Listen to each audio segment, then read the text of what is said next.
अस्सलामु अलैकुम वरहमतुल्लाहि वबरकातुह। साथियों, कैसे हैं? उम्मीद है कि सब खैरियत से होंगे।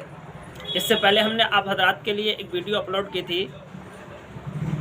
गठिया के बारे में, गठिया बाई के बारे में, जिसके जोड़ों में दर्द होते हैं उसके लिए हमने एक कैप्सूल बताया था ऑर्थो डीएम के नाम से। जिन हजरात ने अब तक हमारी वो वीडियो ना देखी हो उसको देख लें, उसकी लिंक हम इस वीडियो के डिस्क्रिप्शन में दे देंगे। आज का हमारा मौजू है थोड़ा उससे हट करके, वो है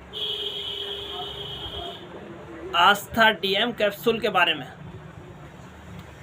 देखिए, बहुत सारे मरीज़ आपको इस तरीके के मिलेंगे जो खांसी से परेशान है या अस्थमा यानी सांस की बीमारी से परेशान है, दमा वगैरह से। इसी तरीके पर बहुत सारे मरीज़ ऐसे भी होते हैं जिनको बलगम बहुत ज़्यादा आती है, खांसी भी आ रही है और थोड़ा सा खांसते हैं उसमें बलगम ज़्यादा आती है। और बहुत से मरीज़ ऐसे रहते हैं जिनको सूखी खांसी आती है। अब वो खास सूखी खांसी वाले हों या बलगम ज़्यादा आती हो या जो है अस्थमा हो, उन सब के लिए हम आज एक कैप्सूल लेकर के आए हैं जिसका नाम है आस्था डीएम। आस्था डीएम ये कैप्सूल देव आयुर्वेदा फार्मेसी कंपनी का बना हुआ है और इस कैप्सूल का रिजल्ट जो है आप हमसे सुन कर के ना देखिए, बल्कि खुद जो है इसको खा कर के देखिए कि कितना ज़बरदस्त इसका रिजल्ट है। जो लोग ऐसे हैं कि आपकी दुकान पर, आपकी क्लिनिक पर आए दवा लेने के लिए और उनकी हाँफी चल रही हो और उसके बाद में आप उनको ये कैप्सूल दें, तो 2 दिन बाद वो आपको इसका रिजल्ट बताएंगे कि कितना बेहतर है।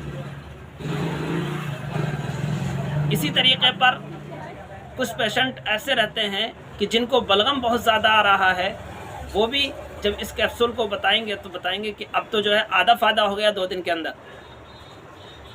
वो कैप्सूल क्या है उसकी तस्वीर मैं आपको दिखाता हूँ। देखिए, ये है आस्था डीएम के नाम से, आस्था डीएम के नाम से। आस्था के नाम से ये मत समझ लीजिएगा कि ये अस्थमा के लिए खाली सांस के मरीज़ों के लिए रहता है, बल्कि ये सांस के मरीज़ों के लिए काम करता है, वो तो करता ही है, लेकिन उससे बेहतर जो है ये खांसी वालों के लिए काम करता है। पुरानी से पुरानी खांसी या जिनकी नाक बहती रहती है वो इसको खाएंगे तो बहुत बेहतरीन फ़ायदा मिलेगा। और अगर इसके साथ में हमारी एक सिरप लगा ली जाए जिसका नाम है आस्था डीएम कोल्ड, आस्था डीएम कोल्ड सिरप, उसकी भी तस्वीर दिखा देता हूँ मैं आपको। देखिए, आस्था डीएम कोल्ड, तब तो इन दोनों का मिल कर के डबल फ़ायदा होता है और बहुत जल्द बंदा जो है सेहतमंद हो जाता है। ख़ास तौर पर ये दवा उन लोगों के लिए तो अनमोल तोहफ़ा है जिनकी उम्र 40 से ऊपर, 45 है या 50 है, 60 है, 70 है, क्योंकि ऐसे लोगों ज़्यादातर जो है खांसी आती है तो उसके साथ में बलगम बहुत ज़्यादा आती है और वो बलगम बहुत ज़्यादा नुकसान देती है और कहते हैं कि बलगम बंद नहीं हो रही है। लिहाजा मैं डॉक्टर हजरात से भी ये अपील करता हूँ कि वो इन दोनों को साथ में मिलाकर साथ में खिलाएं मरीज़ को, फिर देखिए कितना अच्छा रिजल्ट मिलता है, कितना अच्छा फ़ायदा होता है। लिहाजा इस वीडियो को पूरा का पूरा देखिए और इसको आजमाइए और हमारे लिए दुआ कीजिए। अस्सलामु अलैकुम वरहमतुल्लाहि वबरकातुहू।